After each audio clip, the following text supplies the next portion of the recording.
Hello everyone, स्वागत है आपका हमारे यूट्यूब चैनल में। जैसा कि दोस्तों आज के इस क्लास में हम लोग पढ़ने वाले हैं बिहार पुलिस कांस्टेबल के लिए प्रैक्टिस सेट नंबर 19 को कवर करेंगे, जो कि आपका रूपनी पब्लिकेशन का होगा।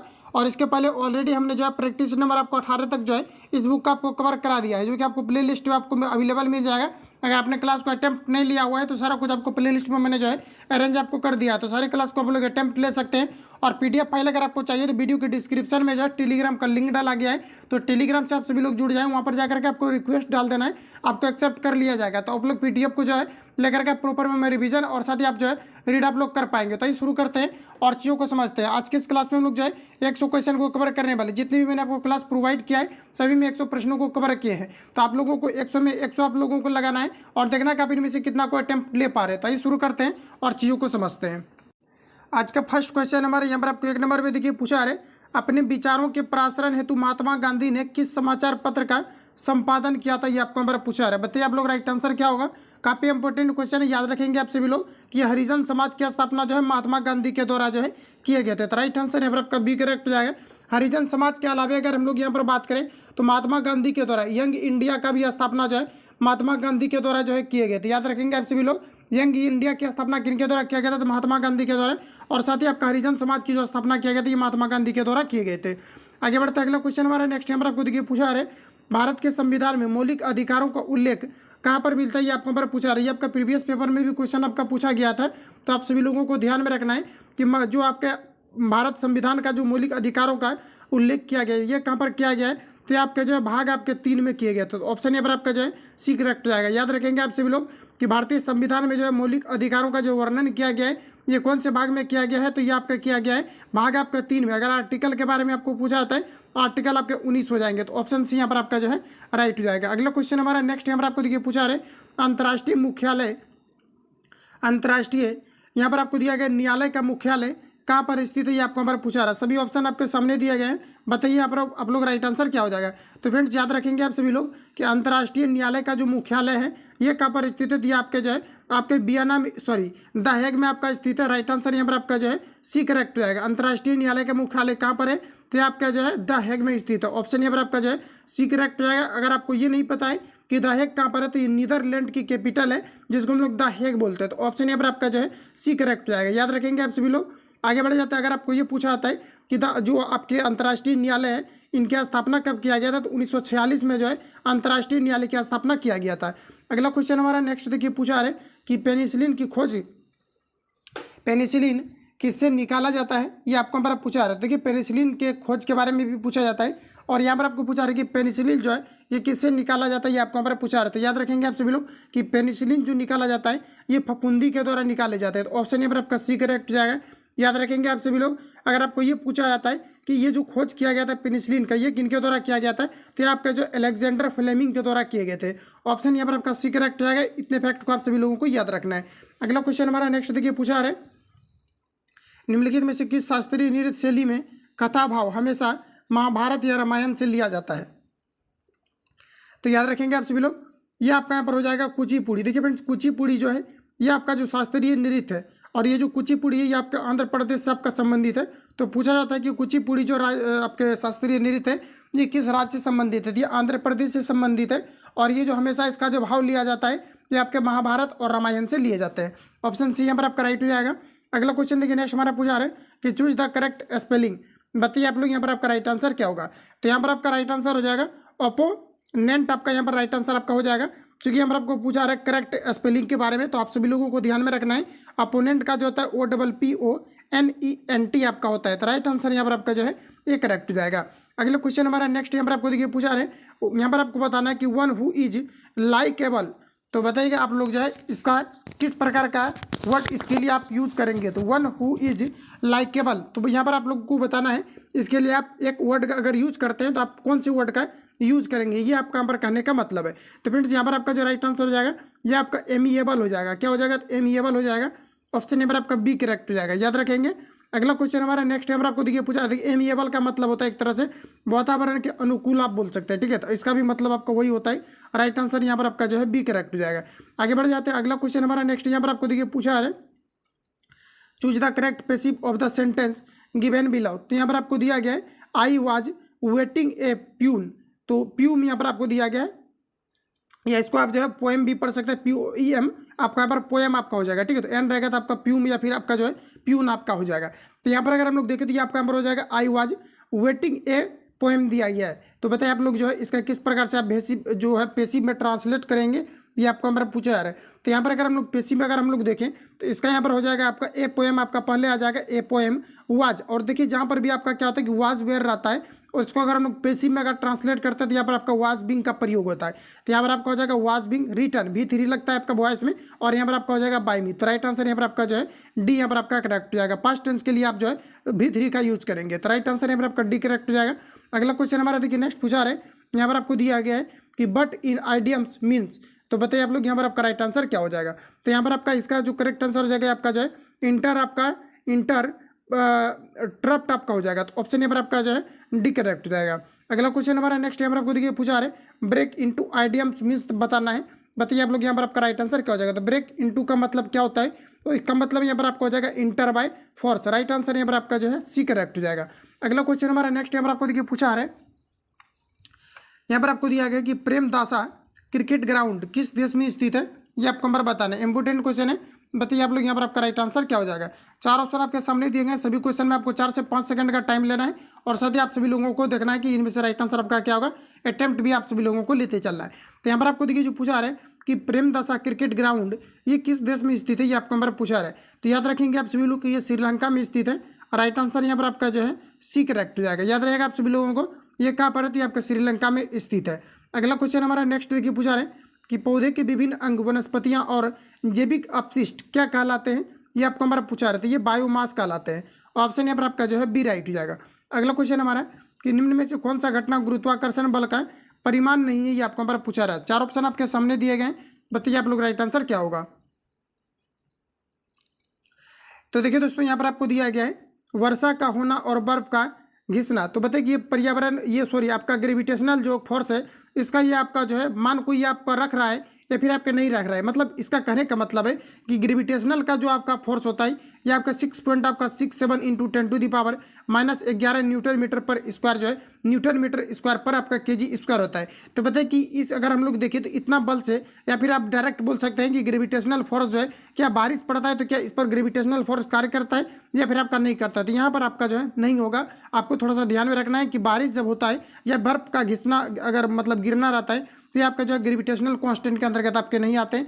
बाकी यहाँ पर आपको जो भी दिया गया है यहाँ पर आपको देखिए यहाँ पर आपको कहा जा रहा है कि सागर में ज्वार आना, चाहे यहाँ पर आपको कहा रहा है कि ग्रहों के चारों ओर उपग्रह की गति, ये सभी आपका ग्रेविटेशनल कांस्टेंट के अंतर्गत आपके आते हैं। लेकिन वर्षा का होना या फिर वर्षा का होना कहा जा रहा है, तो वर्षा का होना क्या आप ग्रेविटेशनल कांस्टेंट के अंतर्गत रखेंगे? बिल्कुल नहीं। वर्षा होने का अलग आपका तरीका है और बर्फ का घिसना ये आपका अलग चीज़ें हैं। ये आपका ग्रेविटेशनल कांस्टेंट से रिलेटेड आपका किसी प्रकार का ये जो है चीज़ों को ये आपका रिप्रेजेंट आपका नहीं करता है। तो ऑप्शन यहाँ पर आपका जो है यहाँ पर आपका राइट हो जाएगा।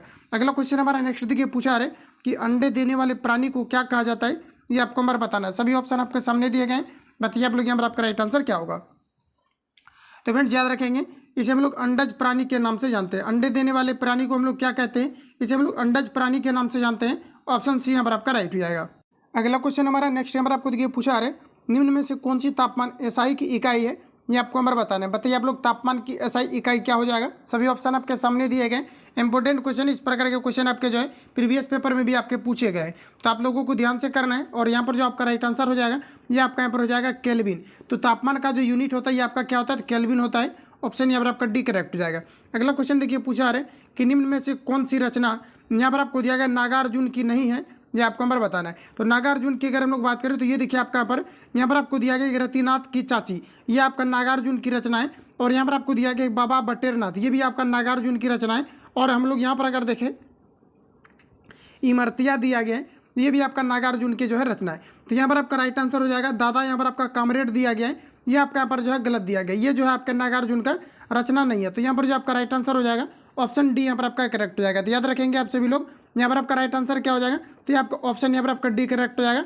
दादा यहाँ पर आपको मामरेड जो दिया गया है ये नागार्जुन की रचना आपकी नहीं है। अगर आपको ये पूछा जाता है कि किन की रचना है दागा मामरेड, तो ये जो आपका मार्क्सवादी रचनाकार एक थे जिनका कि नाम था यशपाल। क्या थे नाम था इसका, यशपाल था। इनके द्वारा जो यहाँ पर आपका दादा कामरेड को जो है लिखा गया। तो ऑप्शन यहाँ पर आपका जो है डी करेक्ट हो जाएगा। अगला क्वेश्चन हमारा नेक्स्ट देखिए पूछा रहे, यहाँ पर आपको कहा जा रहा है कि अवधि बोली किस अपभ्रंश से विकसित हुई है। तो बताइए कि अपभ्रंश से विकसित हुई है, ये आपको नंबर बताना है। तो अवधि बोली जो है ये आपका जो अर्ध मागधी से जो है विकसित हुआ है। राइट आंसर यहाँ पर आपका डी करेक्ट हो जाएगा। अगला क्वेश्चन देखिए, नेक्स्ट हमारा पूछा रहे कि तुरई का फूल किस तरह खिलखिलाकर हंसते लोग हंसिया मुरझा गए, यह पंक्ति किसकी कहानी से है, ये आपको हमारा पूछा रहा था। यहाँ पर देखिए इस प्रकार के क्वेश्चन अगर पूछा जाता है तो आप सभी लोगों को क्या करना है कि यहाँ पर जो कहानी आपको दिया गया, ये जो पंक्ति आपको दिया गया, ये थोड़ा सा आपको यहाँ पर ध्यान में रखना है, क्योंकि अगर आप कहानी पढ़ना शुरू करेंगे तो बिहार पुलिस कांस्टेबल का एग्जाम आपका एंड हो जाएगा, लेकिन कहानी खत्म आपके नहीं होंगे, क्योंकि बहुत ज़्यादा दिया गया है। इसमें आपको जनरली क्या करना है कि जो आपका स्टेट वगैरह में मिलता है, इसमें यहाँ पर क्या है कि आपका सिलेक्ट करके ही आपको दिया जाता है, जो कि आपके प्रीवियस पेपर में आपका पूछा हुआ रहता है। तो वही यहाँ पर आपको दिया रहता है, और यही क्या होता है कि फिर से आपका रिपीट हो जाता है और ज़्यादा कुछ आपका बनता नहीं है। तो इसलिए जो भी आपका रहेगा इसको थोड़ा सा यहाँ पर आपको ध्यान में रखना है। तो यहाँ पर आपको देखिए जो कहा जा रहा है क्वेश्चन में, कहा जा रहा है कि तुरई का फूल की तरह खिलखिलाकर हंसते लोग, यहाँ पर आपको दिया गया कि हंसा मुरझा गए। तो यहाँ पर आपको बता रहा है कि यह पंक्ति किनकी कहानी से उद्धृत है, लिया गया है, ये आपको हमारा पूछा था। धरती कब तक घूमेगी, यहाँ से आपके लिए गया ऑप्शन यहाँ पर आपका राइट हो जाएगा। अगला क्वेश्चन देखिए पूछा रहा है कि प्रत्येक में कौन सा उपसर्ग है।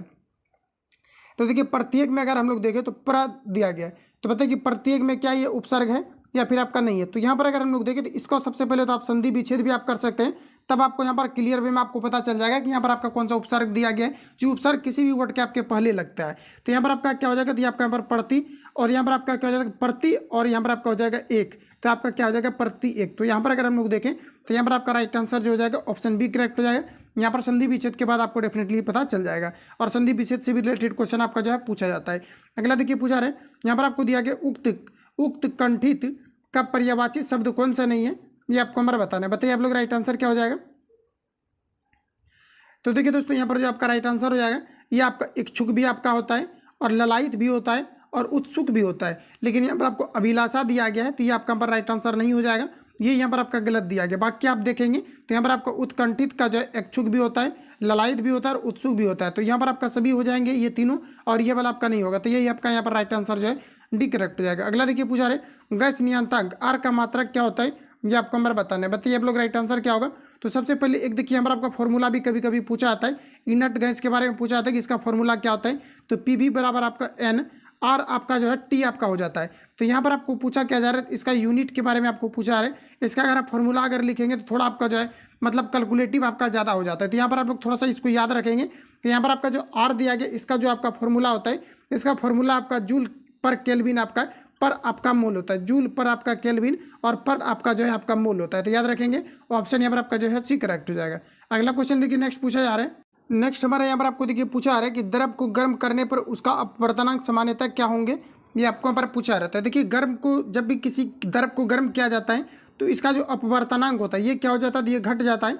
ऑप्शन यहाँ पर आपका राइट जाएगा, क्योंकि उसका क्या होता है कि पृष्ठ तनाव घट जाते हैं, इसी कारण से अपवर्तनांक भी घट जाता है। अगला क्वेश्चन हमारा देखिए नेक्स्ट पूछा जा रहा है, प्रत्यास्थता गुणांक के बढ़ते क्रम में निम्नलिखित में से कौन सा समायोजन सही है, ये आपको हमारा पूछा रहा है।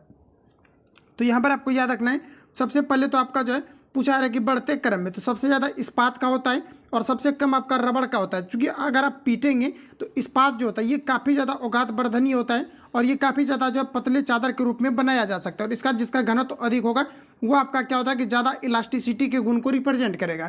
तो यहाँ पर आपका हो जाएगा पहले रबड़ आपका हो जाएगा जिसका कि प्रत्यास्थता गुण सबसे कम होता है, फिर आपका कांच हो जाएगा, फिर तांबा हो जाएगा, फिर आपका इस्पात हो जाएगा। इस्पात का प्रत्यास्थता गुण जो होता है ये सबसे अधिकतम होता है। तो राइट आंसर यहाँ पर आपका डी करेक्ट हो जाएगा। सबसे सिंपल यहाँ पर आपको याद रखने का तरीका ये है कि अभी तक जहाँ पर भी ये क्वेश्चन आपका पूछा गया है उसमें आपको इस्पात आपको दिया रहता है, और शायद सिर्फ आपको यही याद रखना है इस्पात जो आपका स्टील होता है इसका जो प्रत्यास्थता गुण होता है ये सबसे अधिकतम रहता है, और कहीं पर भी ये क्वेश्चन मिलेगा तो वहाँ पर आपको इस्पात दिया हुआ रहता है। तो इस्पात आप याद रखेंगे तो लास्ट में आपको इस्पात देखिए 2 में दिया गया है। थोड़ा सा और आपको याद रखना है कि इस्पात के बाद आपका तांबा, उसके बाद आपका कांच आ जाएगा, कांच के बाद आपका रबड़ आ जाएगा। तो राइट आंसर जो है यहाँ पर आपका डी जो है करेक्ट हो जाएगा। अगला क्वेश्चन हमारा नेक्स्ट यहाँ पर आपको देखिए पूछा रहे हैं कि पृथ्वी का ऊपरी वायुमंडल प्रति सेकंड सूर्य से डैश से यहाँ पर आपको बताना है कि किलो जूल ऊर्जा ग्रहण करता है। बताइए आप लोग राइट आंसर क्या होगा। तो याद रखेंगे आप सभी लोग कि ये आपका क्या हो जाएगा, तो 1 पॉइंट आपका जो है 36 किलो कैलोरी ऊर्जा जो जूल होता है ये क्या करता है कि पृथ्वी का ऊपरी जो वायुमंडल होता है प्रति सेकंड ये सूर्य से क्या करता है कितना ऊर्जा को अवशोषित करता है।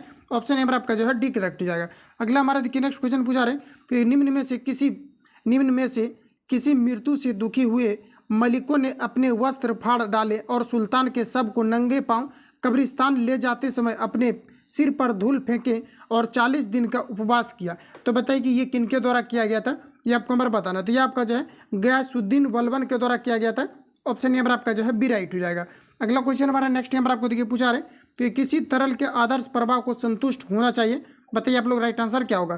तो किसी भी तरल के आदर्श प्रवाह को संतुष्ट होने के लिए जो है कौन सा सिद्धांत आपका लागू होगा, ये आपका हमारा पूछा रहे। तो ये आपका यहाँ पर हो जाएगा संत तत्व आपका जो है समीकरण आपका हो जाएगा। राइट आंसर यहाँ पर आपका जो है ये आपका सी वाला आपका करेक्ट हो जाएगा। देखिए इसके लिए आपका जो समीकरण आपका होता है A1 आपका V1 होता है और बराबर आपका A2 आपका V2 होता है, जिसको हम लोग जो है सत्यंत का समीकरण के नाम से जानते हैं। इसमें यहाँ पर आपका क्या होता है कि इसमें किसी भी मान लीजिए कि इस प्रकार से एक नली बना दिया जाता है और ऊपर से इसमें क्या होता है कि धारा को प्रभावित किया जाता है, जिसको हम लोग सत्यंत का समीकरण के नाम से जानते हैं। और इसमें आदर्श प्रवाह को संतुष्ट करता है। चाहे आप इसमें किसी भी तरल को आप ले सकते हैं, जैसे कि द्रव को भी ले सकते हैं। तो यहाँ पर आपका राइट आंसर सी करेक्ट हो जाएगा। थोड़ा ध्यान रखना है, अगर आप इसको पढ़ेंगे तो ये आपका फिजिक्स में आपको पढ़ाए जाएंगे, जो कि काफ़ी ज़्यादा आपका कॉन्सेप्चुअल। और मैं यहाँ पर आपको सिद्ध भी नहीं कर सकता हूँ, मजबूरी आपका ये भी है, क्योंकि सिद्ध करूँगा तो काफ़ी ज़्यादा आपका लंबा हो जाएगा। इसलिए यहाँ पर आप सेट लगा रहे हैं तो आपको ध्यानपूर्वक देखते चलना और माइंड में फिट करते चल रहे हैं।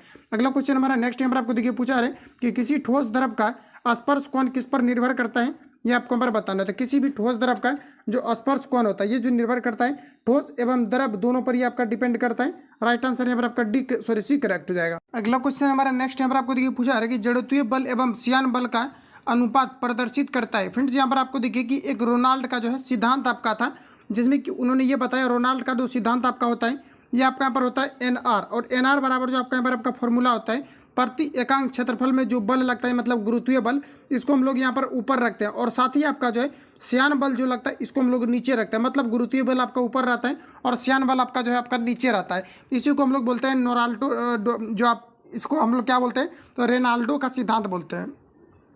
यहाँ पर आपका राइट आंसर जो हो जाएगा ऑप्शन यहाँ पर आपका बी करेक्ट हो जाएगा, जिसको हम लोग NR से डिनोट करते हैं, याद रखेंगे आप सभी लोग। अगला क्वेश्चन हमारा नेक्स्ट यहाँ पर आपको देखिए पूछा रहा है कि निम्न में से किसे कश्मीर का अकबर कहा जाता है। तो कश्मीर का जो अकबर कहा जाता है, बताइए आप सभी लोग। यहाँ पर आपका राइट आंसर क्या होगा, सभी ऑप्शन आपके सामने दिए गए। तो फ्रेंड्स याद रखेंगे कि जो कश्मीर का अकबर कहा जाता है ये आपका जैन उल आपका जो है अबीदीन को कहा जाता है। राइट आंसर यहाँ पर आपका डी करेक्ट हो जाएगा। अगला क्वेश्चन देखिए पूछा रहा है कि जल को शीतलक के रूप में प्रयुक्त किया जा सकता है क्योंकि। तो जल को शीतलक के रूप में प्रयुक्त किया जा सकता है इसलिए किया जाता है क्योंकि इसकी जो विशिष्ट ऊष्मा होती है यह काफ़ी उच्च होता है। ऑप्शन यहाँ पर आपका जो है सी करेक्ट हो जाएगा। अगला क्वेश्चन हमारा नेक्स्ट देखिए पूछा रहा है एक कर्मचारी का वेतन 10% बढ़ाया गया है, उसके बाद इसे 10% कम कर दिया गया है, तो उसके वेतन में कितना का परिवर्तन होगा, ये आपको हमारा पूछा है। जब भी कभी इस प्रकार से क्वेश्चन आपको पूछा जाता है या फिर अगर आपको ऐसे पूछा जाता है कि किसी भी मान लिया जाए कि वृत्त के क्षेत्रफल में अगर 10% की वृद्धि कर दिया जाता है तो कितना वृद्धि होगा, इस प्रकार से अगर कहीं पर भी क्वेश्चन पूछा जाता है तो यहाँ पर आपका क्या होता है कि A+B और यहाँ पर आपका प्लस जो है AB बट्टे यहाँ पर आपका जो 100 हो जाता है। तो ये आपका फॉर्मूला आपका होता है और इसी पर हम लोग जो यहाँ पर इसको सॉल्व करेंगे। तो देखिए कहा जा रहा है एक कर्मचारी का वेतन पहले 10% बढ़ाया जाता है तो आपका कितना हो जाएगा, तो 10। ये आपका प्लस लिख भी सकते हैं, नहीं भी लिखेंगे तो कोई दिक्कत नहीं है। और फिर यहाँ पर आपको कहा जा रहा है कि 10% कम कर दिया जाता है तो यहाँ पर आपका कितना हो जाएगा -10। अब देखिए यहाँ पर आपका क्या हो जाएगा, तो माइनस फिर आपका हो जाएगा चूंकि 10 गुना हम लोगों को कितना करना है 10, क्योंकि हम लोग AB मान करके बताए तभी फॉर्मूला आपको। और यहाँ पर आपका कितना हो जाएगा 100, तो 10 देंगे सो ये आपका पूरा कट जाएगा और यहाँ पर आपका 10 - 10 और माइनस आपका 1 हो जाएगा। तो आप लोग देख पाएंगे ये आपका यहाँ पर कितना हो जाएगा, तो ये आपका देखिए 10 और माइनस आपका 11 हो जाएगा, बराबर आपका कितना हो जाएगा -1। तो -1 का यहाँ पर आपका क्या हो जाएगा, तो ये आपका क्या हो जाएगा, इसमें आपका कमी आ जाएगा और पूछा है कि कितना का परिवर्तन होगा। तो ऑप्शन यहाँ पर आपको सी में दिया गया है, राइट आंसर यहाँ पर आपका जो है सी करेक्ट हो जाएगा। अगला क्वेश्चन हमारा नेक्स्ट देखिए, हम आपको पूछा रहे किसी वस्तु को 19.50 में बेचने पर एक व्यापारी को 30% का लाभ होता है, तो 40% लाभ कमाने के लिए विक्रय मूल्य में कितना का वृद्धि करनी चाहिए, ये आपको बार पूछा रहा है। तो सबसे पहले तो इस प्रकार के क्वेश्चन को आप सभी लोगों को सॉल्व करना है और देखना कि आप इनमें से जो है सॉल्व कर पा रहे हो या नहीं। उसके बाद तो हमको सॉल्व करना है, तो हम चलिए यहाँ पर सॉल्व करते हैं। तो यहाँ पर आपको देखिए फ्रेंड सिंपल यहाँ पर आपको क्या करना है, कहा जा रहा है यहाँ पर आपको किसी वस्तु को कितना में बेचा जा रहा है, तो 19.50 में बेचने पर एक व्यापारी को 30% का लाभ होता है। तो कहा जा रहा है कि 40% लाभ कमाने के लिए कितने का वृद्धि करना चाहिए, ये आपको हमारा पूछा रहा है। तो देखिए आप इसको जो है 2-3 तरीका से आप बना सकते हैं। सबसे पहली बात यहाँ पर आपको कहा क्या जा रहा है कि कितने प्रतिशत का यहाँ पर वृद्धि करना चाहिए, ये आपको हमारा पूछा रहा है। तो देखिए हम लोग ऐसा करते हैं कि मान लेते हैं कि इसका क्रय मूल्य कितना है आपका 100 है। सपोज कीजिए कि यहाँ पर इसका क्रय मूल्य कितना आपका है 100 आपका है। उसके बाद यहाँ पर आपको कहा जा रहा है कि किसी वस्तु को इतना में बेचने पर एक व्यापारी को 30% का लाभ होता है। तो देखिए 30% का अगर लाभ हो रहा है तो इसका मतलब वस्तु को कितना में बेच रहा है, 30 में, चूंकि क्रय मूल्य कितना माना है 100, और यहाँ पर देखिए कितना दिया हुआ तो 19 आपका जो है 50 दिया गया। इसमें आपको सिंपली क्या करना है, क्रय मूल्य को आपको निकाल लेना है। यहाँ इसको आप कैलकुलेट करेंगे, यहाँ पर आपका क्या निकल जाएगा, क्रय मूल्य। देखिए क्रय मूल्य निकालने के बाद कहा जा रहा है यहाँ पर आपको उसे 40% का लाभ कमाने के लिए विक्रय मूल्य में कितना का वृद्धि करना चाहिए, ये आपको यहाँ पर पूछा रहा है। सबसे पहले तो यहाँ तक आप लोग कैलकुलेट कर लेंगे, उसके बाद यहाँ पर आपको क्या करना है कि 40% का यहाँ पर आपको जो है लाभ भी आपको कमाना है। तो यहाँ से आपका जो क्रय मूल्य आपका निकलेगा, सबसे पहले तो यहाँ से आपका क्रय मूल्य निकल जाएगा। क्रय मूल्य को आपको क्या करना है, नीचे रखना है। जो भी आपका मान लीजिए जो भी आपका क्रय मूल्य आता है तो क्रय मूल्य को आप लोग क्या करेंगे, नीचे रख देंगे। और यहाँ पर आपको कहा जा रहा है कितना का लाभ कमाना है, तो यहाँ पर देखिए क्रय मूल्य नीचे रखेंगे। और शुरू में हम लोग कितना क्रय मूल्य को माने हैं, तो नीचे आप ये वाला क्रय मूल्य को रखेंगे। और यहाँ जो आपका क्रय मूल्य निकल करके आएगा आप यहाँ जो है ऊपर में रख देंगे। अब देखिए लाभ कितना का कमाना है, तो 40% का, तो 40% का लाभ कमाएंगे तो 100 में 40% कमाना है, तो यहाँ पर आपका कितना हो जाएगा 140। आप लोग इसको कैलकुलेट कर लेना। कैलकुलेट करने के बाद अब जो आपका इसका वैल्यू निकलेगा और जो आपने इसका वैल्यू निकाला हुआ था इसमें से इसको माइनस कर देना और राइट आंसर इसका आपका निकल करके आ जाएगा। तो इतना आप लोग खुद से सॉल्व कर सकते हैं, इतना तो हिंस मैं कर दे रहा हूँ यहाँ पर आप सभी लोगों को, आप इतना जो सॉल्व कर सकते हैं। अगला हमारे देखिए नेक्स्ट क्वेश्चन पूछा रहे, जब किसी धनात्मक भिन्न के वर्ग में से 2 जोड़ा जाता है तो कहा जा रहा है कि 4/1/4 प्राप्त होता है, तो मूल भिन्न क्या है, ये आपको यहाँ पर पूछा रहा है। तो इसको यहाँ पर आपको सिंपली क्या करना है, सॉल्व करना है। तो देखिए हम लोग किस चीज़ को सॉल्व करते हैं, तो यहाँ पर देखिए आपको सॉल्व करने, और देखिए यहाँ पर आपको एक चीज़ और यहाँ पर देखिए, अगर आप लोग उसे अगर नहीं बनाना चाहते हैं, देखिए परसेंटेज में काफ़ी ज़्यादा ट्रिक है, तो जो हमें सुटेबल लगता है वही मैं आपको रिकमेंड करता हूँ। आप लोग ऐसे भी इसको बना सकते हैं। देखिए आपका टोटल अच्छा देखा जाए तो आपका कितना है कि 40% को वो क्या कमाना चाह रहा है, लाभ कमाना चाह रहे हैं। तो 40 आप कहाँ रखेंगे, 140 को ऊपर रख दीजिए, क्योंकि 40% लाभ कमाना चाह रहे हैं। तो इसका मतलब है कि 100 में 40 को आपको ऐड कर देना है, तो 140 हो जाएगा, क्योंकि परसेंटेज से रिलेटेड आपका चर्चा किया जा रहा है। अब अगर आप देखेंगे तो कहा जा रहा है कि 30% का इधर वो लाभ कमा रहा है, तो 30% का क्या है, इधर वो लाभ कमा रहा है, और 40% पर बाद में लाभ कमाना चाह रहा है। तो पहले आपका कितना हो जाएगा 130, और यहाँ पर आपको पूछा क्या जा रहा है, कहा जा रहा है कि बेचा कितना में जा रहा है, तो 19.50 में। तो सिंपली 19.50 जो है इसमें आप लगा सकते हैं। तो ये आपका यहाँ पर राइट आंसर जो है जो भी आपका निकलेगा आप लोग देख लेना, लेकिन इसका जो करेक्ट आंसर आएगा ये 1.50 निकल करके आ जाएगा। तो आप किसी तरीका से भी परसेंटेज को सॉल्व कर सकते हैं। हम यहाँ पर एक्स मान कर भी सॉल्व कर सकते हैं, लेकिन एक्स में थोड़ा लेंदी हो जाता है, तो आप लोग अगर चाहो तो एक्स भी मान करके जो है आप लोग सॉल्व कर सकते हैं।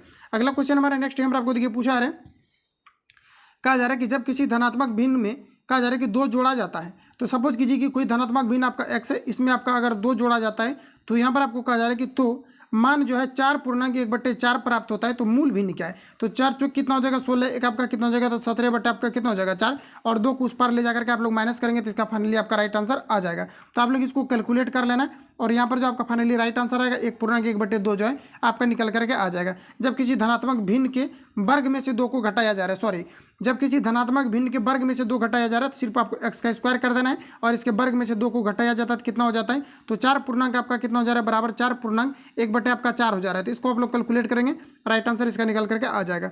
अगला क्वेश्चन हमारा देखिए पूछा रहे कि निम्न समीकरण को सॉल्व करना है, 18 में 7 को जोड़ देना है, और प्लस आपका फिर यहाँ पर आपका क्या हो जाएगा, ब्रैकेट का आप लोग काम करेंगे, और ब्रैकेट का काम करने के बाद ये आपका नीचे आ जाएगा, क्योंकि भाग को गुना में चेंज करेंगे तो नीचे, और फिर आपका जो भी कैलकुलेट होगा करके 28 को माइनस कर लेना, इसका यहाँ पर आपका राइट आंसर निकल करके आ जाएगा। इतना ईजी क्वेश्चन है, आप लोग इसको खुद से सॉल्व करेंगे। इसका जो यहाँ पर आपका राइट आंसर आएगा ये आपका यहाँ पर माइनस आपका 23 निकल करके आ जाएगा।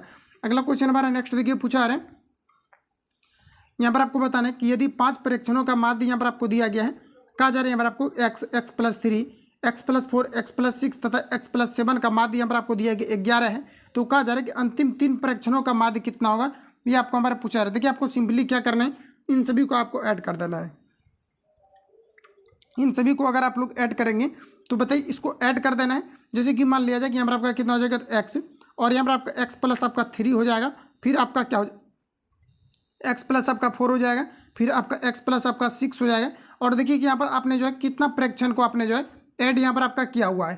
तो यहाँ पर अगर हम लोग देखें तो इसको अगर आप लोग देखेंगे तो देखिए टोटल आपका कितना है, तो 1 आपका 2 3 4 और टोटल आपका 5, लास्ट में कितना है x प्लस आपका 7 भी है। इन सभी को अगर आप ऐड करेंगे तो टोटल 7 फ्रैक्शन को, और बराबर आपका कितना हो जाएगा 11 बटे नहीं कुछ तो 1। इसको आप लोग ऐड करके क्रॉस में गुना करेंगे तो फाइनली इसका जो निकलेगा आपका x का वैल्यू आपका निकल करके आपका आ जाएगा। तो x का अगर आप इसको कैलकुलेट करेंगे तो x का जो वैल्यू आएगा इसका आपका 7 आएगा, तो आप लोग निकाल लेना इसका 7 आएगा। और उसके बाद जैसे ही इसका x का वैल्यू आपका आ जाता है, 3 फ्रैक्शन के माध्य के बारे में पूछा रहे, तो लास्ट वाला आपको क्या करना है x+7 और x प्लस आपका 6 और x प्लस आपको क्या करना है कि 4 को ऐड करना है। और ऐड करने के बाद सभी में आपको क्या करना है कि 7 को आपको जोड़ देना है जहाँ जहाँ x रहेगा, और 3 फ्रैक्शन को अगर आप ऐड करेंगे तो नीचे आप 3 रखेंगे। इसको कैलकुलेट जैसे आप लोग करेंगे इसका फाइनली आपका राइट आंसर निकाल करके आ जाएगा।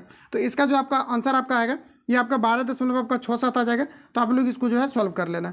अगला क्वेश्चन हमारा नेक्स्ट देखिए पूछा आ रहा है, किसी मिश्र धातु में 2.1/2 ग्राम तांबा और 3.2/3 ग्राम निकिल है, तो मिश्र धातु में तांबे और निकिल का प्रतिशत कितना है, ये आपको हमारा पूछा। तो मिश्र धातु में तांबे और निकिल का प्रतिशत कितना होगा ये आपको हमारा पूछा रहा है। तो कोई भी मिश्र धातु है जिसमें कि इतना ग्राम तांबा और इतना ग्राम आपको जो है निकिल दिया गया, तो मिश्र धातु में तांबे और निकिल का कितना प्रतिशत है ये आपको हमारा पूछा रहा था। यहाँ पर आपको देखिए कुछ नहीं करना है, सबसे पहले हम लोग पूर्णांक तोड़ लेते हैं। 2 दूनी 4 कितना हो जाएगा 5, 5 बटे यहाँ पर आपको 2 हो जाएगा। उसके बाद आपको रेशियो लगाना है, और 3 3 9 2 आपका कितना हो जाएगा 11 बटे आपका कितना हो जाएगा 3।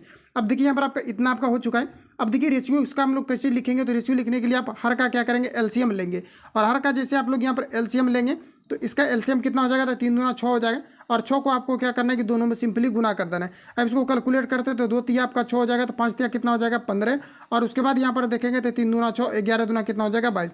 तो 13 22 देखिए कहाँ पर भी आप कहाँ पर आपको दिया गया, 15 22 कहाँ पर दिया गया, तो 15 22 अगर हम लोग देखें तो ऑप्शन यहाँ पर आपको जो है डी में दिया गया। तो राइट आंसर यहाँ पर आपका जो है डी करेक्ट हो जाएगा। अगला क्वेश्चन हमारा नेक्स्ट देखिए पूछा रहे, यहाँ पर आपको दिया गया 34/9 दिया गया है, 85/18 दिया गया और 68/45 दिया गया। इसका यहाँ पर आपको मौसो निकालना है, यानी कि महत्तम समावर्तक निकालना है, हाईएस्ट कॉमन फैक्टर निकालना है। तो इस प्रकार के कहीं भी क्वेश्चन अगर दिया जाता है तो ऊपर वाला जो कहेगा उसका आप ऊपर वाला निकालेंगे, यानी एलसीएम अगर कहा जाता है तो एलसीएम ऊपर वाला का निकालना है, और अगर आपको एचसीएफ कहा जाता है तो एचसीएफ ऊपर वाला का निकालना है। तो यहाँ पर आप क्या करेंगे, तो यहाँ पर आपको निकालना है ऊपर वाला का मौसो निकालना है, और नीचे वाला का आपको एलसीएम निकाल देना है। तो जो भी आपका बट्टे में आएगा तो आप लोग देख लेना, जो भी इसका आएगा आंसर आप लोग निकाल लेना। यहाँ पर आपका राइट आंसर 17 बटे इसका जो है 90 आपका आ जाएगा। अगला क्वेश्चन हमारा नेक्स्ट देखिए पूछा रहे, कहा जा रहा है कि x-2 यदि दो समीकरण x² + px + q तथा x² + mx + n का कहा जा रहा है कि सामान्य गुणनखंड है, तो कहा जा रहा है कि इसका वैल्यू क्या होगा ये आपको नंबर बताना है। तो देखिए कहने का मतलब है कि जो आपका x-2 जो है इसका और इसका ये क्या है, तो आपके गुणनखंड है, और यहाँ पर आपको कहा जा रहा है इसका वैल्यू क्या होगा ये आपको पर पूछा जा रहा है। फ्रेंड्स यहाँ पर आपको कुछ नहीं करना है, सिंपली देखिए इसका ये जब आपका गुणनखंड है तो इसका मतलब है कि आपका x- आपका 2 और बराबर आपका 0 होगा, क्योंकि x बराबर आपका अगर माइनस में उधर जाएगा तो ये आपका कितना हो जाएगा 2, तो ये आपका प्लस में 2 हो जाएगा। और यहाँ पर देखिए आपको क्या करना है कि इसके जगह पर आपको जो बराबर आपको 0 लेकर के चलना है, यानी x²। अब प्लस यहाँ पर आपका क्या हो जाएगा, तो px, और प्लस आपका यहाँ पर क्या हो जाएगा q, और बराबर आपका यहाँ पर क्या हो जाएगा 0। अब x का वैल्यू आपको x के जगह पर रख देना है, तो ये आपका p और q का आपका इक्वेशन बनेगा, और इसमें आप फिर रखेंगे तो यहाँ पर आपका m और n का इक्वेशन बनेगा, और दोनों समीकरण को जब आप सॉल्व करेंगे तो m और यहाँ पर आपका p का जो है वैल्यू आपका निकल करके आ जाएगा, और q का भी वैल्यू आपका निकल करके आ जाएगा। तो यहाँ जैसे आपका वैल्यू आता है तो इन सभी में आपको क्या करना है कि वैल्यू को पुट कर देना है, और फाइनली इसका राइट आंसर आपका निकल करके आ जाएगा। बिल्कुल आपके इजी क्वेश्चन है, बिल्कुल आपका 10th के बेसिस पर इन्होंने सेट किया हुआ है। तो यहाँ पर जो आपका राइट आंसर आ जाएगा ऑप्शन यहाँ पर आपका एक करेक्ट हो जाएगा, क्योंकि एनसीईआरटी की बेसिस पर ही आपके क्वेश्चन जो है आपके पूछे जाने हैं। जिस प्रकार से आप देख पाएंगे पहले भी जो मैथ पूछा जाता था एनसीईआरटी की बेसिस पर ही आपका पूछा जाता था, सिर्फ आपको 2022 में जो है काफ़ी ज़्यादा क्वेश्चन में फ्लक्चुएशन देखने को मिला था। तो यहाँ पर आपका जो राइट आंसर हो जाएगा एक करेक्ट हो जाएगा। अगला क्वेश्चन हमारा नेक्स्ट देखिए पूछा रहे कि sine theta minus cos theta बराबर 0 है, तो कहा जा रहा है कि निम्नलिखित व्यंजन का मान क्या होगा ये आपको हमारा बताना है। तो देखिए अगर हम यहाँ पर इसको अगर आप लोग सॉल्व करते और कहा जा रहा है इसका वैल्यू किसका निकालना है, तो x⁻6 और प्लस cos⁻6 थीटा का यहाँ पर आपको वैल्यू निकालना है कि इसका यहाँ पर आपका राइट आंसर क्या होगा। तो आपको देखिए यहाँ पर आपको सिंपली ये करना है कि कुछ भी हम लोग यहाँ पर मान रखते हैं और दोनों को सेटिस्फाई कर देते हैं, क्योंकि कंडीशन यहाँ पर आपको दिया गया sine theta minus cos theta. तो देखिए हम लोग इसको लिख सकते हैं साइन थीटा, और कॉस को उस पार लेकर के जाएंगे तो आपका यहाँ पर कितना हो जाएगा कॉस थीटा। अब कुछ ऐसा वैल्यू रखना है जो कि दोनों के वैल्यू को क्या करे सेटिस्फाई कर दे। तो यहाँ पर ऐसा करते हैं कि हम दोनों का जो वैल्यू होता है ये 45 डिग्री में बराबर होता है। अगर आप थीटा बराबर अगर 45 रखेंगे तो साइन 45 का भी वैल्यू आपका 1/√2 होता है, और कॉस 45 का भी वैल्यू आपका 1/√2 होता है। तो अब देखिए यहाँ पर आपको क्या करना है कि इसका जो वैल्यू आपका आएगा यानी थीटा बराबर 45 रखने के बाद, और यहाँ पर अगर साइन अगर हम लोग इस पर रखते हैं तो साइन आपका 45 का वैल्यू क्या हो जाएगा, तो 1 आपका √2 हो जाएगा, और इस पर पावर आपका 6 हो जाएगा। यहाँ पर भी आपका कॉस पर भी पावर कितना हो जाएगा 6। अब आप सभी लोगों को क्या करना है, इसको 6 बार गुना कर लेना है, इसको भी 6 बार आप सभी लोगों को गुना कर लेना है। तो फाइनली इसको अगर आप कैलकुलेट करेंगे, क्योंकि अगर हम 1/√2 को अगर 6 बार गुना करते हैं तो 1 2 3 4 5 6 बार, तो 2 दूनी 4 दूनी 8 दूनी 16 दूनी 32 दूना 64 हो जाएगा, और 64 का जो आपका वर्गमूल आपका निकल करके आएगा ये आपका 1/8 और प्लस आपका अगला क्वेश्चन हमारा नेक्स्ट यहाँ पर आपको देखिए पूछा है, यहाँ पर आपको बताना है कि दो समूह ए तथा बी, यहाँ पर आपको कहा जा रहा है कि डिसज्वाइंट और संयुक्त समूह कौन से होगा, ये आपको हमारा पूछा रहता है। देखिए यहाँ पर आपका इसका जो हो जाएगा आपका ए इंटरसेक्शन आपका बी बराबर यहाँ पर आपका जो है फाई आपका हो जाएगा, और ये आपका यहाँ पर राइट आंसर हो जाएगा। इस प्रकार से अगर हम लोग देखें तो ऑप्शन ए में दिया गया है, ऑप्शन ए यहाँ पर आपका करेक्ट हो जाएगा। अगला क्वेश्चन हमारा देखिए नेक्स्ट पूछा रहे, रॉलेट कानून किस उद्देश्य से बनाया गया था, ये आपको हमारा बताना है। सभी ऑप्शन आपके सामने दिए गए हैं, बताइए यहाँ पर आप लोग राइट आंसर क्या हो जाएगा। तो फ्रेंड्स याद रखेंगे कि रॉलेट एक्ट जो बनाया गया था ये क्रांतिकारी गतिविधियों पर अंकुश लगाने के लिए बनाया गया था।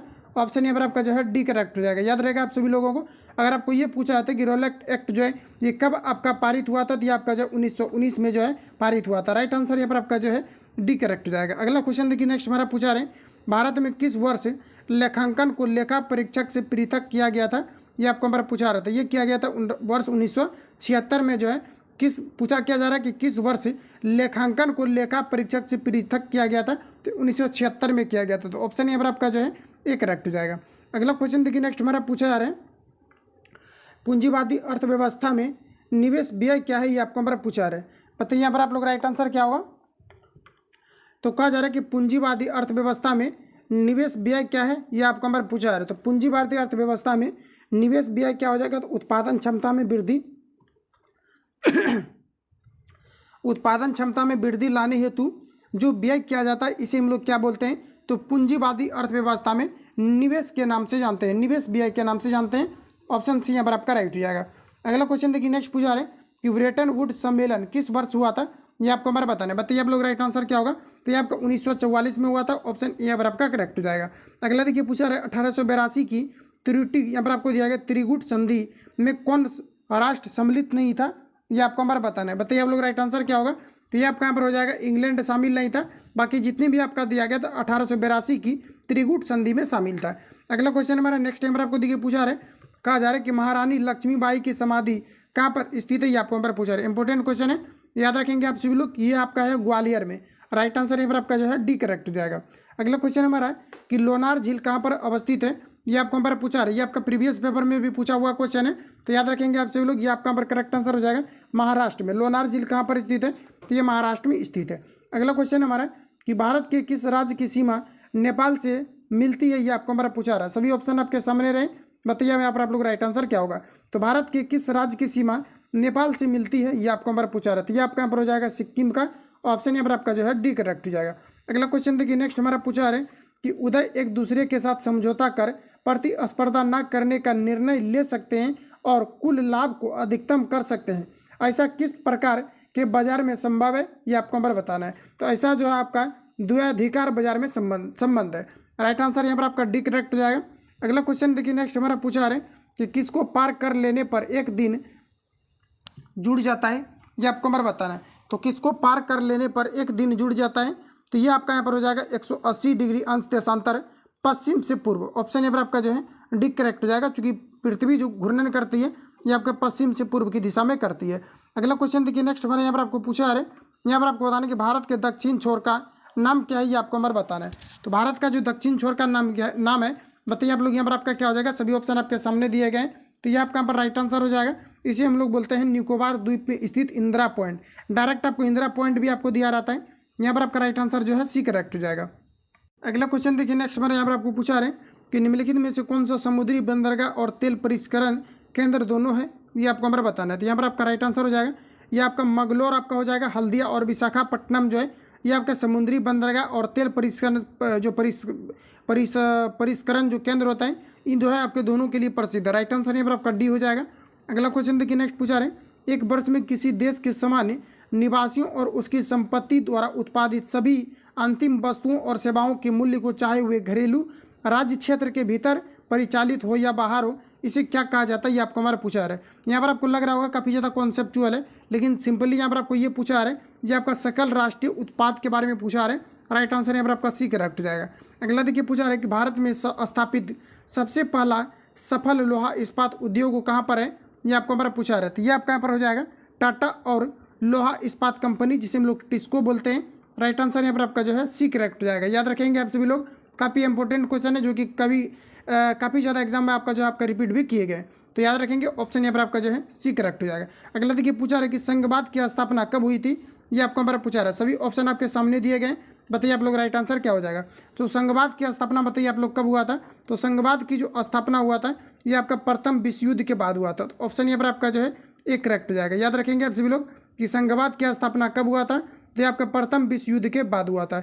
और यहाँ से देखिए जो पीछे मैंने आपको एक क्वेश्चन अभी कराया हुआ है, यहाँ पर आप लोग याद रखेंगे। यहाँ से क्वेश्चन एक और आपका पूछा आता है कि जो आपका टिस्को की स्थापना हुआ था ये कब हुआ था। तो आप लोगों को याद रखना कि आपके 1907 में जो है टिस्को की स्थापना हुआ था, क्योंकि ये फॉरेस्टर के एग्जाम में क्वेश्चन आपका पूछा गया था। तो आपको मिस नहीं करना है, याद रखेंगे आप सभी लोग। ठीक है, आगे बढ़ जाते हैं। अगला क्वेश्चन हमारा नेक्स्ट देखिए पूछा रहे, गांधी जी ने किस गोलमेज सम्मेलन का बहिष्कार कर सभी ने अवज्ञा आंदोलन जारी रखा था। ये आपको हमारा बताना है। तो बताइए आप लोग राइट आंसर क्या होगा। तो याद रखेंगे कि नवंबर 1930 में प्रथम गोलमेज सम्मेलन हुआ था। इसको बहिष्कार करके जो महात्मा गांधी के द्वारा सभी ने अवज्ञा आंदोलन जो है जारी किया गया था। तो ऑप्शन यहाँ पर आपका करेक्ट हो जाएगा। याद रखेंगे आप सभी लोग। ठीक है, आगे बढ़ जाते हैं। अगला क्वेश्चन हमारा नेक्स्ट यहाँ पर आपको और अगर आपको ये पूछा आता है कि जो गोलमेज सम्मेलन हुआ था ये कब कब हुआ था, यहाँ से भी क्वेश्चन आपका बनता है। तो याद रखेंगे आप सभी लोग कि प्रथम जो गोलमेज सम्मेलन हुआ था ये 1930 में हुआ था। प्रथम ये आपका हो गया। अगर आपको ये पूछा था कि द्वितीय गोलमेज सम्मेलन कब हुआ था तो ये आपका 1931 में हुआ था। अगर आपको ये पूछा था कि तृतीय गोलमेज सम्मेलन कब हुआ था तो ये आपके 1932 में हुआ था। इसको याद रखेंगे, यहाँ से क्वेश्चन आपके पूछे जाते हैं। अगला क्वेश्चन हमारा है, संविधान सभा के अस्थायी अध्यक्ष कौन थे। ये आपको हमारा पूछा रहा था। संविधान सभा के अस्थायी अध्यक्ष जो थे ये डॉक्टर राजेंद्र प्रसाद थे। ऑप्शन यहाँ पर आपका जो है बी करेक्ट हो जाएगा। संविधान सभा का राष्ट्रीय जो अस्थायी अध्यक्ष थे ये कौन थे, डॉक्टर राजेंद्र प्रसाद। और आपको याद रखना है कि भारत का जो सर्वप्रथम जो राष्ट्रपति बने थे ये डॉक्टर राजेंद्र प्रसाद ही बने थे। तो ऑप्शन यहाँ पर आपका जो है बी करेक्ट हो जाएगा। ध्यान रखेंगे आप सभी लोग। अगर आपको ये पूछा था कि डॉक्टर राजेंद्र प्रसाद को जो है संविधान सभा का अध्यक्ष कब बनाया गया था तो याद रखेंगे कि 1946 में इनको जो है संविधान सभा का अध्यक्ष बनाया गया था। ऑप्शन यहाँ पर आपका बी करेक्ट हो जाएगा। अगला देखिए पूछा रहे कि ग्राम कचहरी का प्रधान कौन होता है। ये आपको हमारा पूछा रहा है। ग्राम कचहरी का प्रधान जो होता है ये ग्राम कचहरी का प्रधान कौन होता है तो ये आपका यहाँ पर हो जाएगा सरपंच। राइट आंसर यहाँ पर आपका जो है सी करेक्ट हो जाएगा। ग्राम कचहरी का सरपंच कौन होता है तो ये आपका यहाँ पर सरपंच होता है, यानी कि कचहरी का प्रधान कौन होता है तो ये आपका यहाँ पर सरपंच हो जाएंगे। Right answer. अगला क्वेश्चन हमारा देखिए नेक्स्ट पूछा रहे, मुख्यमंत्री की नियुक्ति कौन करता है। ये आपको हमारा बताना है। सभी ऑप्शन आपके सामने दिए गए। बताइए आप लोग यहाँ पर आपका राइट आंसर क्या होगा। तो यहाँ पर जो आपका राइट आंसर हो जाएगा ये आपका यहाँ पर हो जाएगा राज्यपाल। राज्यपाल के द्वारा जो है ये मुख्यमंत्री की नियुक्ति किया जाता है। अगला हमारा देखिए नेक्स्ट क्वेश्चन पूछा रहे, राष्ट्रपति कानून मामलों में किससे परामर्श ले सकता है। ये आपको हमारा पूछा रहा था। ये आपका यहाँ पर हो जाएगा सर्वोच्च न्यायालय। राइट आंसर यहाँ पर आपका डी करेक्ट हो जाएगा। सर्वोच्च न्यायालय से जो है किसी प्रकार का कानून बनाने हेतु राष्ट्रपति को परामर्श लेना पड़ता है।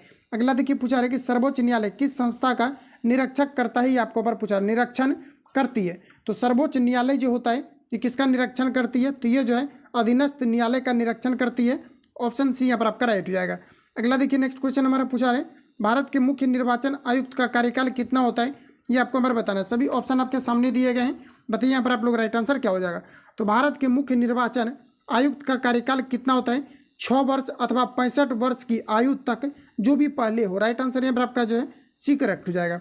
अगला हमारा देखिए नेक्स्ट क्वेश्चन पूछा रहे कि निम्नलिखित में से कौन सा अवयव मानव विकास सूचांक में शामिल नहीं किया जाता है। ये आपको हमारा बताना है। तो मानव विकास सूचांक में अगर हम लोग देखें तो जन्म काल की जीवन आशा को भी शामिल किया जाता है, सामान्य साक्षरता दर को भी शामिल किया जाता है।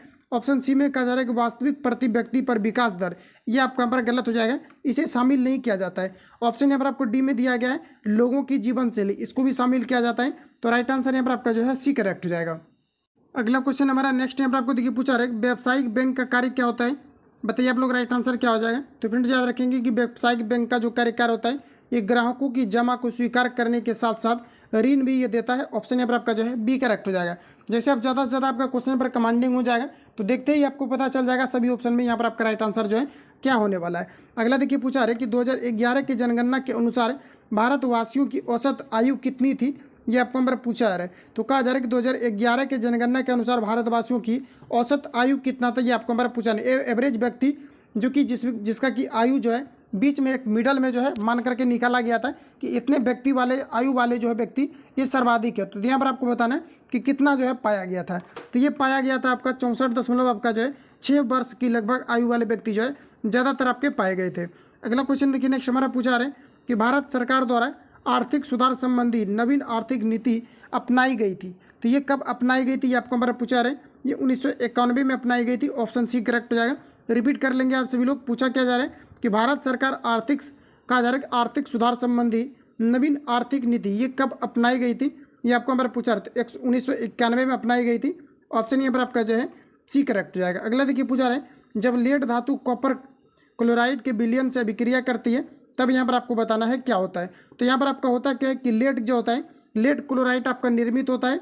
बाकी यहाँ पर आपको जो कॉपर दिया गया है इसको ये आपका डिस्प्लेसमेंट कर देता है, विस्थापित कर देता है। ऑप्शन यहाँ पर आपका जो है डी करेक्ट हो जाएगा। अगला देखिए पूछा रहा है कि किसी परमाणु के एम कोश में समायोजित किए जा सकने वाले अधिकतम इलेक्ट्रॉन की कितनी संख्याएं होती है, ये आपको हमारा पूछा रहा है। बताइए आप लोग यहाँ पर आपका राइट आंसर क्या हो जाएगा। तो याद रखेंगे के, एल, एम और आपके एन होते हैं। तो यहाँ पर अगर देखा जाए तो सबसे पहले तो के में आपका 2 इलेक्ट्रॉन रखा जाएगा, एल में आपका 8 रखा जाता है और एम में आपका टोटल जो है कितने रखे जाएंगे। तो पहला आपका के, एल और आपका जो है एम आपका होता है, ठीक है। तो अगर हम लोग एम की अगर बात करें तो एम में आपका टोटल आपका 18 रखा जाएगा। लेकिन कहा जा रहा है कि एम कोश में समायोजित किए जा सकने वाले कितने इलेक्ट्रॉन्स हो सकते हैं, ये आपको हमारे पूछा जा रहा है। तो यहाँ पर अगर आप लोग देखेंगे तो 2 आपका तो होगा नहीं, और यहाँ पर अगर देखेंगे तो आपका 8 तो आपका इसमें हो जाएगा और बाकी जो आपका बचेगा ये आपका 18 में हो जाएगा।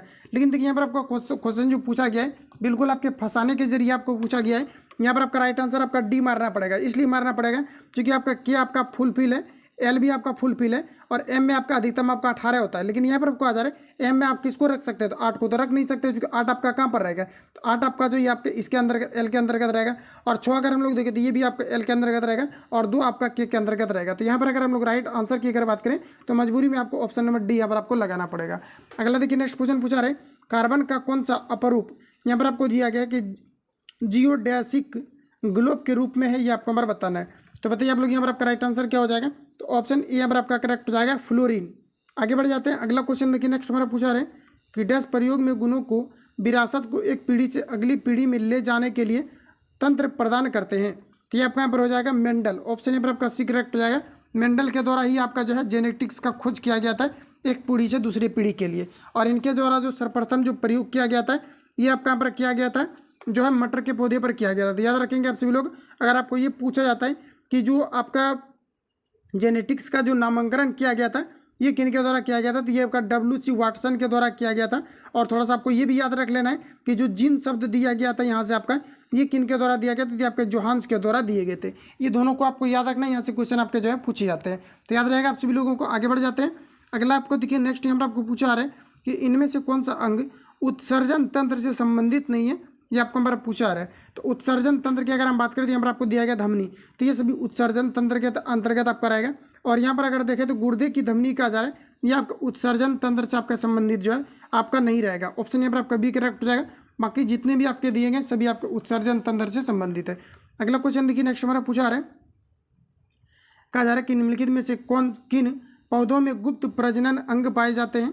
तो ये जो पाया जाता है आपका जो है मर्सिलिया में पाया जाता है। ऑप्शन यहाँ पर आपका राइट हो जाएगा। अगला देखिए नेक्स्ट क्वेश्चन हमारा पूछा रहा है कि निम्न पत्तियों में से किसने मात्र पोषक तत्वों की आवश्यकता के आधार पर गरीबी रेखा का निर्धारण किया है। बताइए यहाँ पर आप लोग राइट आंसर क्या हो जाएगा। ये आपका यहाँ पर हो जाएगा अलग समिति। ऑप्शन यहाँ पर आपका राइट हो जाएगा। अगला देखिए पूछा रहा है कि नेट्रियम निम्न में से किसका लेटिन नाम है। तो फ्रेंड्स याद रखेंगे कि जो आपके यहाँ पर आपको पूछा रहा है कि नेट्रियम निम्न में से किसका लेटिन नाम है, तो ये आपका सोडियम का जो लेटिन नाम है ये आपका नेट्रियम है। सोडियम का जो परमाणु संख्या होता है ये आपका 11 होता है और ये एक प्रकार के आपके धातु होते हैं, याद रखेंगे। ऑप्शन यहाँ पर आपका जो है बी करेक्ट हो जाएगा।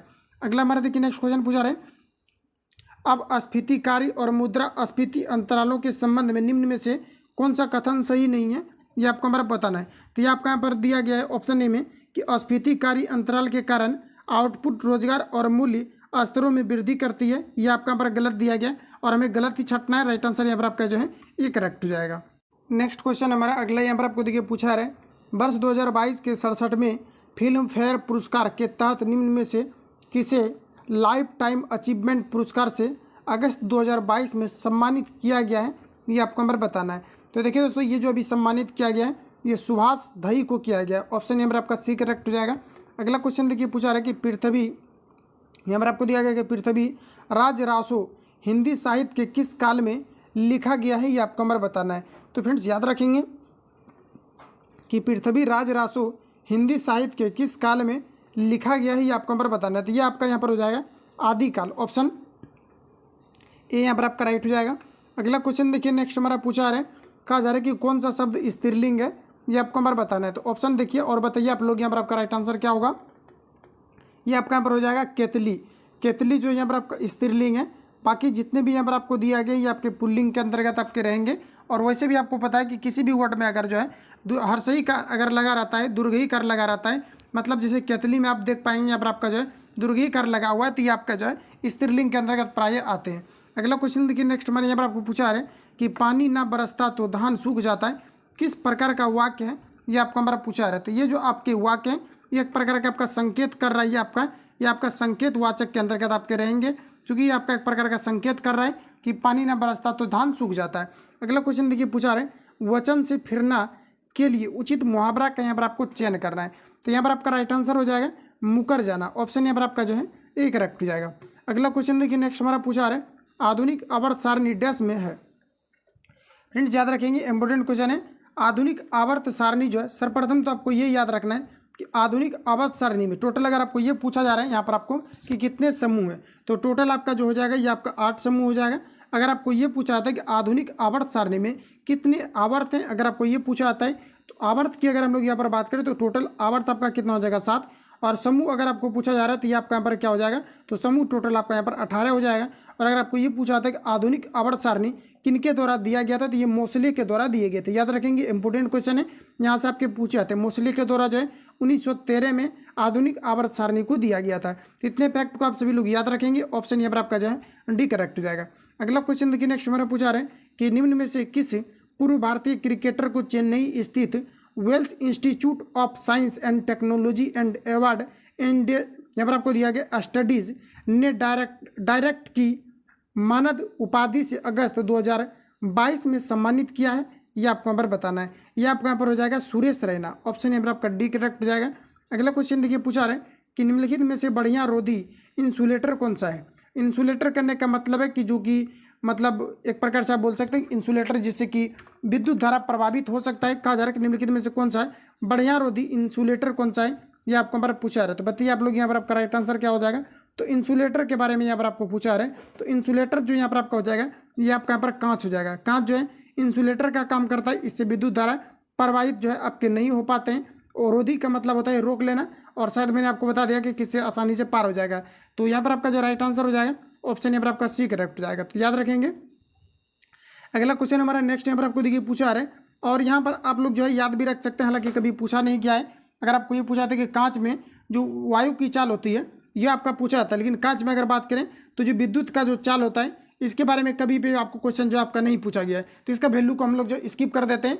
आप सभी लोगों को ये याद रखना है कि अगर आपको ये पूछा जाता है कि कांच के बारे में, अगर आपको ये पूछा जाता है कि कांच में जो है ये आपका वायु का चाल कितना होता है, तो याद रखेंगे कि 5600 आपका जो है 40 मीटर आपका जो है पर आपके सेकेंड होते हैं। अगर आपको ये पूछा था कि कांच में प्रकाश की चाल कितना होता है, तो 2 × 10⁻⁴ आपका जो है 8 मीटर आपका जो है पर सेकेंड आपका हो जाएगा। अगर ये आपको पूछा था कि प्रकाश की चाल निर्वात में कितना होता है, तो ये आपका 3 × 10⁸ मीटर पर आपके सेकेंड आपके हो जाएंगे। तो इतने फैक्ट को आप सभी लोग याद रखेंगे, यहाँ से क्वेश्चन आपके पूछे जाते हैं। लेकिन अभी तक जो कभी भी आपका यहाँ पर आपको ये नहीं पूछा गया कि इलेक्ट्रिक चाल का इसमें गमन जो है ये आपका किस रूप में आपका होता है, या फिर आपका जो है कितने गतिज होते हैं, इसके बारे में किसी प्रकार का चर्चा नहीं है। तो यहाँ पर हम लोग इसको स्किप करते हैं। तो इतने फैक्ट को आप सभी लोग याद रखेंगे। अगला देखिए आगे बढ़ जाते हैं। अगला क्वेश्चन यहाँ पर आपको पूछा रहे कि भिन्न भौतिक गुणधर्मों वाले परंतु समान रासायनिक गुणधर्मों वाले तत्व क्या कहलाते हैं, ये आपको हमारा पूछा रहा है। कहा जा रहा है कि भौतिक गुण जो है यहाँ पर आपको कहा जा रहा है कि भौतिक गुण भिन्न हो और रासायनिक गुण अगर समान हो तो इसे हम लोग क्या कहेंगे, ये आपको हमारा पूछा रहा है। इसे हम लोग जो है अपरूप के नाम से जानेंगे। राइट आंसर जो हो जाएगा यहाँ पर आपका बी करेक्ट हो जाएगा। अगला क्वेश्चन हमारा नेक्स्ट नंबर आपको देखिए पूछा रहे हीमोग्लोबिन निम्नलिखित में से किसका महत्वपूर्ण घटक है, ये आपको हमारा पूछा रहा है। तो देखिए फ्रेंड्स, हीमोग्लोबिन जो होता है ये महत्वपूर्ण जो घटक है ये आपका आरबीसी का घटक होता है, यानी कि रेड ब्लड सेल्स का घटक होता है। तो राइट आंसर यहाँ पर आपका जो है एक करेक्ट हो जाएगा। यहाँ से क्वेश्चन आपको पूछा जाता है कि आरबीसी का जो है जीवन काल कितने दिनों का होता है, तो ये आपका जो है 115 से 120 दिन का होता है, और ये पुनः मर जाते हैं। और इसका जो मृत्यु होता है ये आपका जो है मतलब कि आपके प्लिया या फिर आप तिल्ली बोल सकते हैं। तो पूछा जाता है कि आरबीसी का कब्रिस्तान किसे कहा जाता है, तो ये प्लिया या तिल्ली को कहा जाता है। और आरबीसी का जो निर्माण होता है ये आपके अस्थिमज्जा में होते हैं। इतने फैक्ट को आप सभी लोगों को याद रखना है। एक आपका WBC होता है जिसे हम लोग व्हाइट ब्लड सेल्स के नाम से जानते हैं, और व्हाइट ब्लड सेल जो होता है ये किसी भी संक्रमण से लड़ने के लिए सहायता प्रदान करता है। तो राइट आंसर यहाँ पर आपका ए करेक्ट हो जाएगा। अगला क्वेश्चन देखिए, नेक्स्ट हमारा पूछा रहा है कि निम्नलिखित में से वह अंतःस्रावी ग्रंथि कौन सी है जिसे मास्टर ग्रंथि कहा जाता है। तो देखिए मास्टर ग्रंथि जो कहा जाता है ये पीयूष ग्रंथि को कहा जाता है। ऑप्शन यहाँ पर आपका ए करेक्ट हो जाएगा। मास्टर ग्रंथि किसे कहा जाता है, तो ये पीयूष ग्रंथि को कहा जाता है। ऑप्शन यहाँ पर आपका राइट हो जाएगा। अगला देखिए नेक्स्ट क्वेश्चन पूछा रहे, इंसुलिन का उत्पादन किया जाता है। तो इंसुलिन का बताइए कि आप सभी लोग उत्पादन कहाँ पर किया जाता है। तो आपका यहाँ पर राइट आंसर हो जाएगा आइलेट ऑफ आपका लेंगरहैंस। डायरेक्ट आपको लेंगरहैंस ही दे करके अभी तक आपका पूछा गया है, तो आप सभी लोगों को थोड़ा और भी याद रख लेना है। ऑप्शन यहाँ पर आपका करेक्ट हो जाएगा। अगला क्वेश्चन देखिए नेक्स्ट हमारा पूछा रहे, निंद्रा रोग नामक बीमारी होती है। निंद्रा रोग जो है किन की कमी के कारण से होती है, तो ये आपका यहाँ पर करेक्ट आंसर हो जाएगा। ये आपका ट्रिपेनोसोमा नामक के एक जो है एक कोशिकीय जीव के कारण से। तो ऑप्शन डी यहाँ पर आपका राइट हो जाएगा। अगला क्वेश्चन हमारा नेक्स्ट टाइम पर आपको देखिए पूछा रहे, ईस्ट और मशरूम यहाँ पर आपको बताना है कि क्या है। तो याद रखेंगे आप सभी लोग डायरेक्ट इसको कि ईस्ट और मशरूम जो एक प्रकार का आपका जो है फंगी होता है। ऑप्शन यहाँ पर आपका सी करेक्ट हो जाएगा। अगला क्वेश्चन देखिए पूछा रहे कि दूध प्रोटीन को पचाने वाला एंजाइम है। तो दूध बोलिए कि प्रोटीन को पचाने वाला एंजाइम है। दूध प्रोटीन को कौन सा एंजाइम पचाता है, ये आपको हमारा पूछा रहे। तो ये जो पचाता है ये रेनिन के द्वारा पचाए जाते हैं। ऑप्शन यहाँ पर आपका जो है सी करेक्ट हो जाएगा। अगर आपको ये पूछा जाता है कि दूध में जो है किस प्रकार के एंजाइम पाए जाते हैं, तो इसमें आपका रेनिन नामक एंजाइम आपके जो है दूध में मिस आपका हो गया। देखिए जो दूध को पचाने वाला जो एंजाइम होता है ये आपका रेनिन होता है। अगर आपको ये पूछा जाता है कि दूध जो पीला होता है ये किस कारण से होता है, तो ये आपका जो है कैरोटीन के कारण से होता है। याद रखेंगे आप सभी लोग किसके कारण से होता है, ये कैरोटीन के कारण से होता है। याद रखेंगे आप सभी लोग। और दूध में जो होता है कैल्शियम और साथ ही आपका जो है वसा की मात्रा आपके पाई जाते हैं। तो ऑप्शन यहाँ पर आपका सी करेक्ट हो जाएगा। अगला क्वेश्चन हमारा नेक्स्ट यहाँ पर आपको देखिए पूछा रहे कि निम्नलिखित में से किसे एक्स किरणों का आविष्कार किया था, ये आपको हमारा पूछा रहा है। तो फ्रेंड्स याद रखेंगे एक्स किरण का जो आविष्कार किया गया था ये किन के द्वारा किया गया था, तो ये किया गया था रोंटजन के द्वारा। किन के द्वारा, तो रोंटजन के द्वारा किया गया था। ऑप्शन यहाँ पर आपका जो है बी करेक्ट हो जाएगा। आगे बढ़ जाते हैं। अगला क्वेश्चन देखिए पूछा रहे कि निम्नलिखित में से कौन से देश की सबसे लंबी अंतर्राष्ट्रीय सीमा भारत से जुड़ी हुई है, ये आपको हमारा बताना है। बताइए आप लोग राइट आंसर क्या हो जाएगा। तो सबसे लंबी अंतर्राष्ट्रीय सीमा जो है भारत के साथ जो जुड़ी हुई है बांग्लादेश का, चूँकि बांग्लादेश जो है भारत के ये तीनों साइड से जो है घिरे हुए हैं। तो ऑप्शन यहाँ पर आपका राइट हो जाएगा। अगला क्वेश्चन हमारा नेक्स्ट देखिए यहाँ पर आपको पूछा रहे कि फरवरी 2023 में यहाँ पर आपको दिया गया कि साइक्लोन ग्रेबियर ने किस देश को प्रभावित किया था, ये आपको पूछा रहे। साइक्लोन एक प्रकार का चक्रवात यानी हवा होता है और ये किस देश को प्रभावित किया था, ये आपको हमारा बताना है। तो ये जो कर किया था न्यूजीलैंड को किया था। ऑप्शन ए राइट हो जाएगा। अगला क्वेश्चन पूछा रहे कि विजडन T20 प्लेयर ऑफ 2022 किन भारतीय क्रिकेटर को चुना गया है। तो ये जो अभी रिसेंटली चुना गया है ये आपका रोहित शर्मा, सॉरी यहाँ पर आपका रोहित शर्मा नहीं होगा, ये आपका सूर्य कुमार यादव को और हरमप्रीत जो है कौर को चुना गया था। राइट आंसर यहाँ पर आपका जो है डी करेक्ट हो जाएगा। अगला क्वेश्चन देखिए नेक्स्ट हमारे यहाँ पर आपको पूछा रहे कि वित्त वर्ष 2023 में किस राज्य ने भारत के सभी राज्यों में उत्पादों के लिए सर्वाधिक GI टैग हासिल किया है। तो ये जो अभी किया गया है ये आपका केरल के द्वारा किया गया है। ऑप्शन यहाँ पर आपका बी करेक्ट हो जाएगा। अगला देखिए पूछा रहे 1 से 15 दिवस 2023 तक ग्लोब यजुर्वेद फेस्टिवल का 5वां संस्करण कहाँ आयोजित होगा, ये आपको नंबर पूछा है। तो यहाँ पर जो आपका राइट आंसर हो जाएगा ये आपका तिरुवनंतपुरम में। ऑप्शन यहाँ पर आपका जो है सी राइट हो जाएगा। अगला देखिए नेक्स्ट क्वेश्चन हमारा पूछा रहा है, कहा जा रहा है translate the following into English. कहा जा रहा है वह पास कर सकता है। तो बताइए आप किस प्रकार के यहाँ पर आप जो है ट्रांसलेट इसका करेंगे। तो यहाँ पर जो आपका राइट आंसर हो जाएगा, चूंकि यहाँ पर आपको पूछा क्या जा रहा है वह पास कर सकता है, तो इसका यहाँ पर आपको सिंपली ट्रांसलेट करना है। और यहाँ पर जो आपका राइट आंसर हो जाएगा he was able to pass. Right answer यहाँ पर आपका जो है सी करेक्ट आएगा। और इस प्रकार के क्वेश्चन को थोड़ा सा ध्यान से रखना है आपको, ये ट्रांसलेशन रिलेटेड आपके जो हर एक बार क्वेश्चन आपके पूछे जाते हैं। अगला देखिए यहाँ पर आपको कहा जा रहा है कि fill in the blanks with the suitable, यहाँ पर आपको दिया गया ऑक्सिलरी वर्ब्स। तो यहाँ पर आपका जो हो जाएगा यहाँ पर आपको कहा जा रहा है you must dash left the flat by now. तो यहाँ पर आपको बताना है कि यहाँ पर आपका किस प्रकार का प्रीपोजिशन का यूज होगा। तो यहाँ पर आपका हैव हो जाएगा you must have left the flat, आपका हो जाएगा फ्लैट बाय नाउ। तो राइट आंसर यहाँ पर आपका जो है बी करेक्ट हो जाएगा। अगला देखिए पूछा रहे I wish I dash the CM of Bihar. तो बताइए कि यहाँ पर आप लोग राइट आंसर क्या हो जाएगा। तो यहाँ आपका यहाँ पर हो जाएगा आई विश आई वेयर, यहाँ पर आपका क्या हो जाएगा तो आई वेयर हो जाएगा, आई वाज मत लगाना, यहाँ पर आपको वेयर हो जाएगा। द नेक्स्ट यहाँ पर आपका the CM of Bihar. Correct answer यहाँ पर आपका जो है बी राइट हो जाएगा। ठीक है, अगला क्वेश्चन हमारा नेक्स्ट यहाँ पर आपको देखिए पूछा रहे, यहाँ पर आपको कहा जा रहा है कि choose the indirect form of the given sentence.